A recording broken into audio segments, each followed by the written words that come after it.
Hello, students. How are you all? I hope you are fine, safe, and sound. Welcome to today's session. Today, we will be studying about intellectual property rights. First, we will understand what is intellectual property. It is the original work, such as an idea, design, invention, etc., created for the first time by an intellectual or company. Intellectual property rights. Intellectual property rights are the rights of the owner of information to decide how much information is to be exchanged, shared, or distributed. Also, it gives the owner a right to decide the price for doing, that is, exchanging, sharing, distributing. Intellectual property rights provide exclusive rights to an intellectual or company to use its ideas, design, invention, etc. without the worry of competition for a specific period. The intellectual property rights must be protected. It encourages individuals and businesses to create new software and new software applications as well as improving existing applications.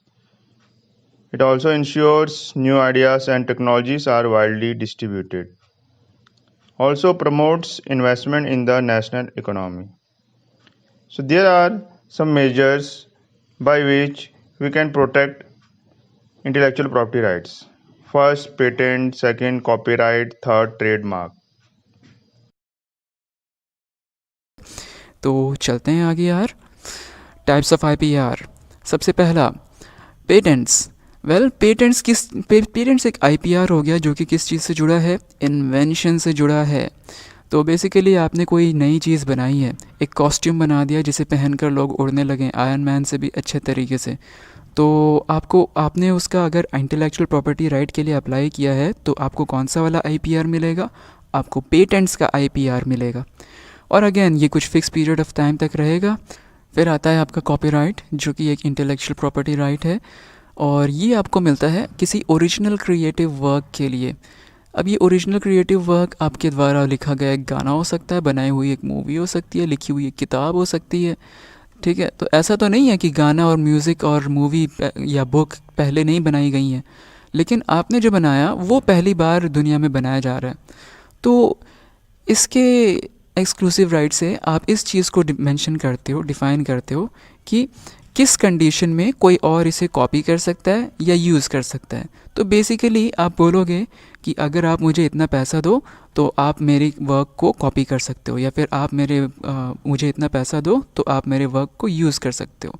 इस तरह से copyright के ज़रिए लोग पैसा कमाते हैं और ये अच्छी बात भी है, क्योंकि अगर मनी का उनको मोटिवेशन नहीं रहेगा तो कितनी सारी अच्छी अच्छी चीज़ें बननी भी बंद हो जाएंगी। और हाँ, हर अच्छी चीज़ के कुछ ड्रॉबैक्स भी होते हैं, तो आपको बैलेंस करके चलना है। फिर आता है आपका ट्रेडमार्क।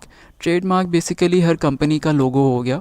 ठीक है, जैसे हीरो का होंडा से अलग, होंडा का बजाज से अलग, बजाज का यामाहा से अलग, इस तरीके से, ताकि जो कस्टमर्स हैं वो डिफरेंट ब्रांड्स के बीच में डिफ्रेंशिएशन कर सकें, उन्हें पहचान सकें। फिर आता है आपका ट्रेड सीक्रेट। तो ये हो गया एक intellectual property right, exclusive right जो कि स्पेसिफिक टाइम पीरियड के लिए रहता है और इसमें कई सारी चीज़ें हो सकती हैं, जिनमें से कुछ हो गए आपका secret formula, secret design, secret technique.